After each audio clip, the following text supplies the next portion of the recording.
Stephen, great to see you, as always. A day on from the announcement that you made, saying that you will leave Liverpool Football Club in the summer, how do you feel? Yeah, a bit strange. I'm not going to lie. It's been an emotional 24 hours for myself and my family. But there's still 6 months to go, and I've still got plenty to try and achieve. So I'm trying to keep me focused on that. There'll be plenty of time for tears and sentiment come the end of the season. But it's been a tough 24 hours. And I've had to do some tough things that I've never really thought of doing really for a long time. But now it's real. It's a bit of a strange feeling. What possibly goes through your mind when making such a huge decision like that? Well, I think first and foremost, I always have to put my family first, and then I also think about myself and the club as one really, and I have to make a tough decision what's best for all concerned. And the reality is I'm going to be 35 in the summer. I've been here for a long time. I've been coming to this training ground since I was 8 years of age, and I always knew it was going to end one day and it was going to be an emotional decision, and that decision's here. And people will have their own opinions on it, but for me I think come the summer it'll be the right time to move on and try something different. Come out of the club and the city and have a look in for a short while, and then hopefully have the opportunity to return.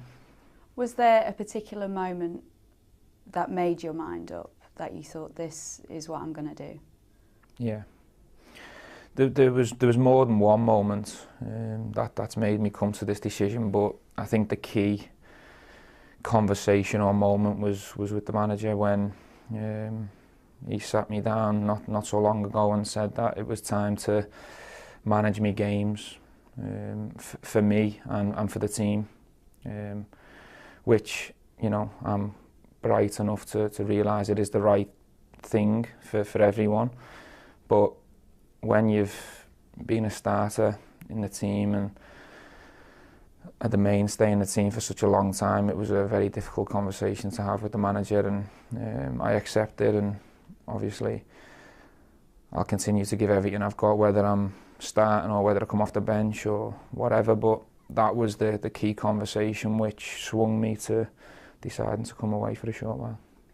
Was it a harsh realisation, or did you know that was coming? I had an idea it was going to come at some time. I'm human. I'm not a robot. I'm not 24. I wish I was 24. I wish I met Brendan when I was 24, because I think I'd be sitting here talking about a lot of titles that we'd won together. But the reality is Brendan came into this club when I was 32 years of age, and it was just a shame that relationship never started 10 years ago. But yeah, I had an idea the conversation was going to come at some time, but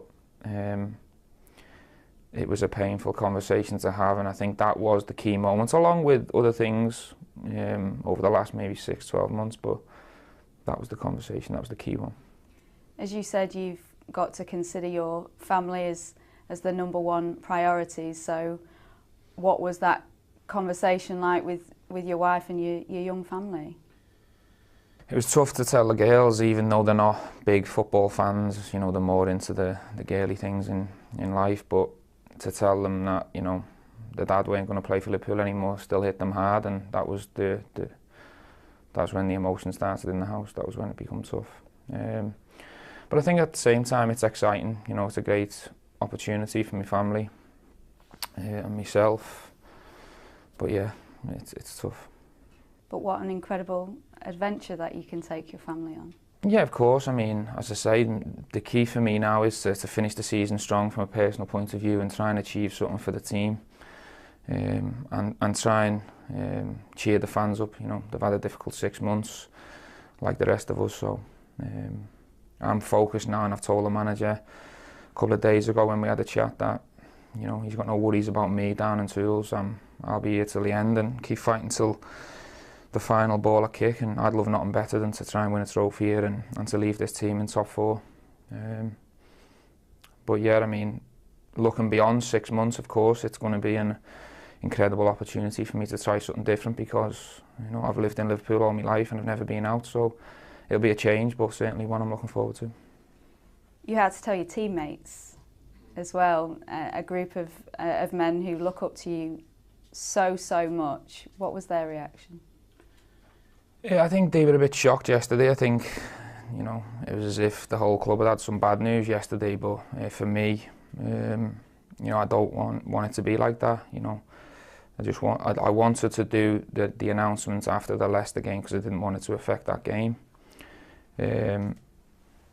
But no, life goes on, it's normal. We carry on working hard for each other, and they know what they think of them, but it was also nice for me to see what they think of me as well, and that was touching. But we're all men, and we've got work to do, and the challenge for us now is to keep trying to move forward, and I'm sure we will. I assumed that you'd be quite closed off from the emotion of it because you've accepted the decision however long ago, and it's still raw for everybody else, but it seems quite raw for you still as well. Yeah, it's raw, and it will be from now till the end of the season. The messages of support I've had from the fans, the players, staff, and the media and people who I've worked with for a long time has blew me away, and that's when I've started getting emotional. But I need to be strong and hold them back, because I'm not going yet. And I still see this 6 months as a very important period for myself and the team. So I need to be strong and keep playing and trying, after these next couple of days, I need to just focus on performances. Have you read much of the reaction? I can't at the moment. I keep switching the TV over, and I'm replying to messages and stuff, but it's tough. I didn't realise it'd be as big as this. But yeah, I've just got to move on. If you'd allow me to, I do want to read you some of the... No, I don't want to listen to them. Would you listen to two or three that really that stand out? You'll probably break me, I reckon. You'll break me. I mean, the important people here are the supporters. They're the key to any football club, and I'm lucky enough to play in front of the best ones in the world, and some of the things I've seen already and what I'll probably see in the future, it's tough. It's tough to move on.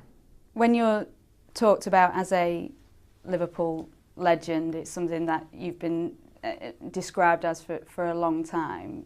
How does that sit with you?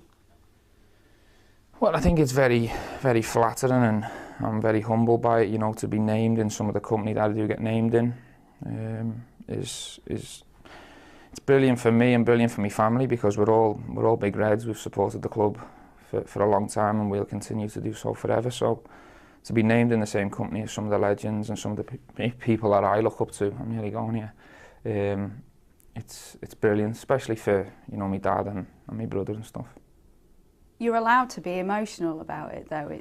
This club has been such a massive part of your life, but you've been such a massive part of all of our lives and all the supporters' lives. Yeah, I mean, it's been a fantastic relationship, so strong, and I'm one of the luckiest people in the world to have that. Steven Gerrard and Liverpool go hand in hand. You said before you want to come back and serve this football club. Yeah. One day. Was that always your long-term plan, regardless of this next move? Yeah, I think that's more in hope. I mean, I'll only come back and save the club if I feel as if I can help. I'll always be a fan, of course, no matter what happens in the future, but I think that's something I'll have to consider, because I think when you've been part of a club like this for so long, and you've contributed in the way I've tried to, I mean, I'd always want that to stay the same in the future. I wouldn't like to come back just to be Steven Gerrard, the player, and to be around. I'd like to help in whatever capacity that may be. If I sit down with, the people who are running the club at that time, and they see a role for me where I can help the team or help young kids to become players, of course I'll consider it, because, as you say, it's been such a big part of my life. Now, I know you've said you don't want to speak too much about where you're going to go. Fans will want to know, everyone will want to know. Have you made your... Well, I appreciate that, and that's the reason why I've made the announcement now. You know, I didn't want it to drag through January and there to be stories in the papers. Is he staying? Is he coming? Is he going there? Brendan facing questions from the media and the players. I don't think that's fair, and I've always tried to be respectful, you know, to other people. So the plan, and I told the manager as early as I could that it was time to move on. I wanted the announcements out there after the Leicester game because we had a bigger space between Leicester and the Wimbledon game to try and get it out the way, put it to bed and focus on the games. I can tell the supporters at the moment that it will be America. I'll be going to play in America, but you know, I'm not over the line with any team just yet. I'm close, and as soon as I know, I'll make the announcement. I'll do the bits and bobs that I need to do, and then we try and go and win a trophy and forget about Steven Gerrard for a bit. Stephen, there's an important few months left, as you've said, plenty to play for. What is the dream scenario? We've still got a chance of finishing top four, and that's the most important thing for the club, for obvious reasons. You know, that'd be a great achievement after the start we've made in the league. But from a selfish point of view, it's always a trophy and it's always medals for me. That's what people remember. That's what the club's all about. It's about success and history. And the day you make your debut for this club, the pressure and the responsibility is on your shoulders to keep delivering trophies to add to that wonderful history. And I've lived with that for so long, and I'll live with it for another 6 months and try my best to add 1 or 2 more. When you finally pack up your locker here at Melwood and you walk out of those gates or drive out those gates, how do you think you feel, and is it possible to anticipate that? Not at the moment, but I'm sure it'll be tough. The last couple of weeks will be probably how the last 24 hours have been very tough. But I'm really proud of what I've done, and hopefully I can write a few more chapters with the team from now till the end. But the last game and the last couple of training sessions is going to be torture because it's so tough to say goodbye. But hopefully it's more of a see you soon rather than a goodbye. There is a feeling of tremendous sadness amongst the supporters.